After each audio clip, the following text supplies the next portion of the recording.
तो लोग एक दूसरे को कुचलते हुए धक्के दे रहे थे, तो मैंने मिसेस को दलदल की तरफ धकेला दिया। तो घोड़े वाला तो हमारे को तुरंत छोड़ के, घोड़ा छोड़ के भी भाग गया। वो घोड़ा भी छोड़ा और वो खुद भी भाग गया जंगल में। हम जंगल की तरफ कूद गए। कोई नदी में गिर रहा था, कोई पत्थर पे गिर रहा था, एक दूसरे को उठा रहे थे और चलते जा रहे थे। बस कम से कम 100 राउंड तो भी फायरिंग हुई होंगी। और वो मेरे बेटे ने हिम्मत दिखाया, उसके कारण मेरे को हिम्मत आई ना, चलो नीचे भगवान का नाम लेते जाए, जय माता दी बोल रहे थे और नीचे चलते जा रहे थे। हम 8 किलोमीटर चले, 4 बार मैं फिसल गई, उसके बाद भी भगवान का नाम लेके इन्होंने और मेरे बेटे ने हेल्प की मेरी, तभी पहुंच पाए, नहीं तो आज हम यहाँ पे नहीं रहते थे। पर कुछ समझ में नहीं आ रहा था, हम बस चलते जा रहे थे, कूदते जा रहे थे। मुझे बताइए, उस दिन पहलगाम में आप थे, तो कितने बजे का समय था और क्या वाकया आपने अपने आंखों से देखा? एक्चुअल में एग्जिट टाइमिंग मेरे को ध्यान नहीं है, मोबाइल में से बता सकता हूँ, क्योंकि वीडियो हमने उसी समय खींचे थे 5 मिनट पहले। पूरा माहौल अच्छा था, लोग एंजॉय कर रहे थे, खेल रहे थे, काफी फैमिली थी, बच्चे थे, लोग फोटो खिंचा रहे थे। ऐसा लग ही नहीं रहा, ऐसा लग रहा था कि स्वर्ग है बिल्कुल, सब लोग एंजॉय कर रहे हैं। और ऐसा उम्मीद नहीं थी कि 5 मिनट बाद ऐसा वो नर्क जैसे बन जाएगा। वो कौन सा मोमेंट था जब आपको पता चला कि कुछ हो रहा है? एक्चुअल में मैं लकी बोलूंगा, लकी हूँ कि हम क्या पूरा घूम के जो एग्जिट है, एग्जिट बहुत संकरा था, 15 बाय 60-70 फीट लंबा था, और उसका निकलने के लिए सिर्फ 4 फीट का एक दरवाजा था। और लकीली मैं उस 4 फीट के दरवाजे पे ही खड़ा था, उसको उस तरफ जंगल था, घोड़े खड़े रहते हैं दलदल में, तो लकी मैं वहीं पे खड़ा था। पीछे से एकदम से फायरिंग की आवाज हुई गार्डन में, जहाँ पे बोल सकते हैं। और लोग, पब्लिक जो है पूरी वो गैलरी में घुसी, 15 बाय 70 की, 60-70 फीट की, तो पूरी भर गई। मैंने 1 सेकंड पीछे देखा, लेकिन तब तक वो पूरी गैलरी पब्लिक से भर चुकी थी। तो हमारे को उस गैलरी के उधर का, पीछे का नहीं दिखाई दिया जहाँ पे टेरेस थे, लेकिन कंटिन्यू फायरिंग हो रही थी। तो लोग एक दूसरे को कुचलते हुए धक्के दे रहे थे, तो मैंने मिसेस को दलदल की तरफ धकेला दिया। तो घोड़े वाला तो हमारे को तुरंत छोड़ के, घोड़ा छोड़ के भी भाग गया। वो घोड़ा भी छोड़ा और वो खुद भी भाग गया जंगल में। और फिर पीछे मेरी मिसेस को दलदल में धक्का दिया, मेरे बेटे को भी उतारा, और फिर हम कंटिन्यू, गोलियां चल रही थी, तो हमारे को उस समय दिमाग काम नहीं किया, हम जंगल की तरफ कूद गए। और जंगल की तरफ 7 से 8 किलोमीटर हम जंगल, पहाड़ उतरते हुआ है 8 किलोमीटर का रास्ता। वो जो पैर में चोट आई थी, वो वाकया क्या था? एक्चुअल में कैसे, वो 3 से 4 बार गिरे हैं रास्ते में। उनका पहली बार जब गिरे, पैर मुड़ गया पूरा, फिर दूसरी बार गिरे, वो फिर भी कंटिन्यू चल रहे थे। तो मेरे बेटे ने, मैंने और वो खुद भी पकड़ के जैसे तैसे उनको 7 से 8 किलोमीटर का पहाड़ उतारे। फिर आपको कहाँ ले जाया जाया? एक्चुअल में फिर मैं नीचे आया, मेरी पर्सनल कार खड़ी थी वहाँ पे पार्किंग में। मैंने ड्राइवर को कॉल किया, ड्राइवर बोले मैं नहीं आ सकता हूँ। तो मैंने एक लोकल था वहाँ पे, आर्मी वाले को बोला कि मतलब मेरे को मेरी कार तक पहुँचवा दीजिए, बाकी कुछ नहीं चाहिए मेरे को, और कोई नीड नहीं चाहिए। उन्होंने कार दी है और उसमें बिठाए और मेरे को मेरी पार्किंग तक छुड़वाए। मेरी पार्किंग में मेरी कार खड़ी थी, फिर मैं अपनी कार में ही हॉस्पिटल लेके गया इनको। कैसा पैनिक सिचुएशन था? लोग क्या रिएक्ट कर रहे थे? कितना डर, कितना भय? डर बहुत ज्यादा था, लोग चिल्ला रहे थे, गिर रहे थे पहाड़ों से। जो पीछे मेरे से आगे भी काफी पब्लिक थी, मेरे पीछे भी पब्लिक थी, लोग गिर रहे थे, गिरते हुए आ रहे थे। कोई नदी में गिर रहा था, कोई पत्थर पे गिर रहा था, एक दूसरे को उठा रहे थे और चलते जा रहे थे। बस आपने पीछे क्या सुनाई दिया? लोगों की चीखें सुनी?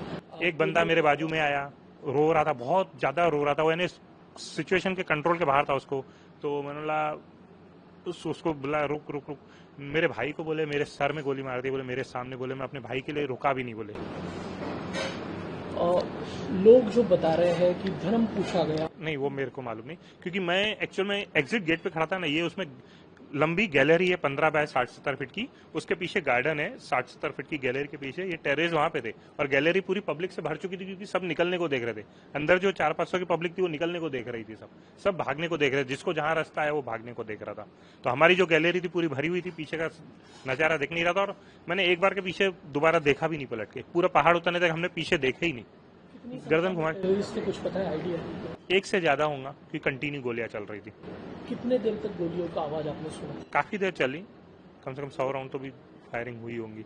और वो पूरे इसमें से बाहर निकलने में आपको कितना समय लगा? समय मैंने कुछ भी नहीं देखा, क्योंकि उस समय न माइंड काम कर रहा था, न प्यास लग रही थी, न कुछ लग रहा था। उनका पैर टूटा हुआ, हमारे को कुछ समझ में नहीं आता, हमसे भाग रहे थे। और लोग जो घायल थे, उनको आपने देखा?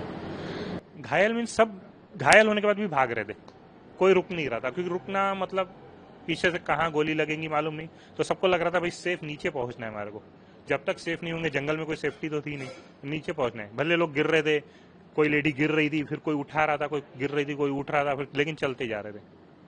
अब आप सुरक्षित तरीके से वहां पहुंचे, तो उसके बाद यहाँ तक आने का सफर क्या था? मैं एक्चुअल में फिर वहाँ अनंतनाग में मेरे को डिस्चार्ज, मैंने उन्होंने एक्सरे वगैरह किए, बोले 2 जगह से एक्चुअल में एक जगह फ्रैक्चर हुआ, लेकिन आपने उनको फिर भी कंटिन्यू दौड़ाए तो दूसरा भी फ्रैक्चर हो गया।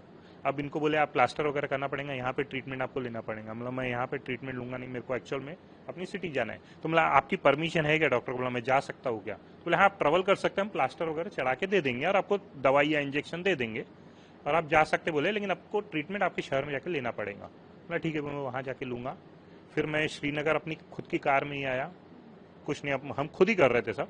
श्रीनगर पहुंचा, वहाँ पे होटल वगैरह किया, वहाँ पे रहा, कंटिन्यू फ्लाइट देख रहा था, कोई फ्लाइट नहीं मिल रही थी। तो मैंने विक्की कुकरेजा जी है उनको फ़ोन किया, मतलब ऐसी ऐसी बात है, मैं ऐसी सिचुएशन हूँ, मतलब पैसे भी मेरे देने को रेडी हूँ, मेरे को सिर्फ एक फ्लाइट चाहिए यहाँ से निकलने के लिए, दिल्ली की हो मुंबई को, उसके आगे का भी मैं खुद कर लूँगा, सिर्फ यहाँ से निकलने के लिए एक फ्लाइट हो, क्योंकि मेरी मिसेस के पैर फ्रैक्चर हो चुके हैं और मतलब मैं रुक नहीं सकता हूँ यहाँ पे। हालांकि मैं डरा नहीं था कि श्रीनगर में ऐसा कोई ये नहीं था। तो उन्होंने ठीक है बोले मैं सीएमओ के पोर्टल पे बोले आपकी डालता हूँ, और डिटेल वगैरह लिए डाले।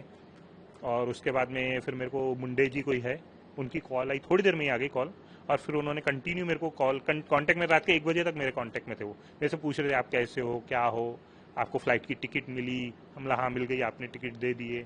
फिर मैं एयरपोर्ट जा रहा था तो भी उनकी कॉल आई, बोले आप एयरपोर्ट के लिए निकले कि नहीं निकले? मतलब मैं निकला, आप टेंशन मत लो। बोले आपको कोई नीड है क्या? मतलब नहीं, मेरे को कोई नीड नहीं है, मेरे को सिर्फ फ्लाइट की टिकट चाहिए यहाँ से बाहर निकलने के लिए, उसके आगे का मैं खुद ही देख लूंगा। तो बोले कोई दिक्कत नहीं, यहाँ से हम आपको श्रीनगर से मुंबई तक की टिकट दे रहे हैं, बोले आपको मतलब कोई दिक्कत नहीं, मुंबई से मैं नागपुर खुद ही कर लूंगा, मेरे को कोई कुछ नहीं चाहिए, मेरे को सिर्फ यहाँ से निकलना है।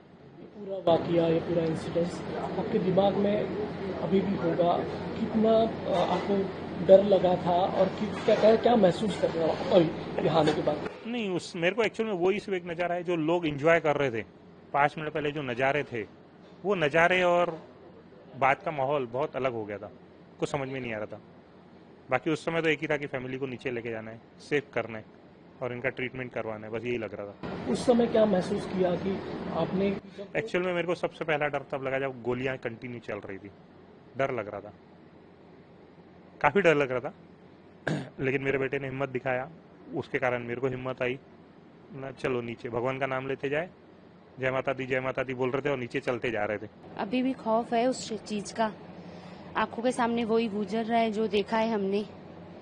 कैसे पहुंचे वो हमको पता, सिर्फ भगवान का नाम लेके पहुंचे हैं। 2 मिनट का फासला था, नहीं तो हम यहाँ तक आज नहीं रहते थे। पीछे मुड़ने का टाइम ही नहीं था हमारे पास कि हम पीछे देखें कि क्या हो रहा है। भीड़ इतनी ज्यादा थी कि हमको इतना डर लग रहा था कि हम सिर्फ आगे ही जाते जा रहे थे। खाई आ रही थी, पत्थर आ रहे थे, नदियां आ रही थी, बस बढ़ते जा रहे थे। 8 किलोमीटर की दूरी पर, यानी हम 8 किलोमीटर चले, 4 बार मैं फिसल गई। उसके बाद भी भगवान का नाम लेके इन्होंने और मेरे बेटे ने हेल्प की मेरी, तभी पहुंच पाए हैं, नहीं तो आज हम यहाँ पे नहीं रहते थे। जैसा कि आपके हस्बैंड ने बताया, एक खुशी का उस समय आप लोग खुशी मना रहे थे या फिर एंजॉय कर रहे थे वहाँ पे, सडनली ऐसा क्या हुआ कि ये पूरा दुख में, गम में बदल गया पूरा माहौल? वो अभी बता नहीं सकते हैं, क्योंकि जब हम उस टाइम पे थे, घोड़े से उतरे, घूमे, तब इतना अच्छा लग रहा था हमको। 400-500 लोग थे वहाँ पे, एंजॉय कर रहे थे। उसके बाद जब हम एग्जिट पे पहुंचे तो ऐसा ने कुछ हमको समझ में नहीं आया कि होगा कुछ ऐसा। बस पीछे से रश ऐसे दौड़ते आ रहे थे पीछे से, और गोलियों की आवाजें आ रही थी। तब हमारा माइंड काम वो तो कर रहा था, पर कुछ समझ में नहीं आ रहा था। हम बस चलते जा रहे थे, कूदते जा रहे थे, और बहुत डर लग रहा था कि हम जा पाएंगे कि नहीं, क्योंकि लोग बोल रहे थे बस चलते जाओ, रुकोगे तो कुछ फायदा नहीं है, बस चलते जाओ, जितना भी दूर हो। पूछ के भी जा रहे थे कितना किलोमीटर है, नीचे उतरते जा रहे थे। किस तरीके का मंजर था वहाँ पे? आवाजें, चीखे, गोलियों की बौछार, क्या आपने महसूस किया उस समय? बस लोगों की चिल्लाने की आवाज सुनी, गोलियों की आवाज सुनी, उसके बाद तो नीचे उतरना था। फिर तो माइंड में कुछ था ही नहीं, वो अपना ही हम देख रहे थे कि कैसे नीचे पहुंच जाए।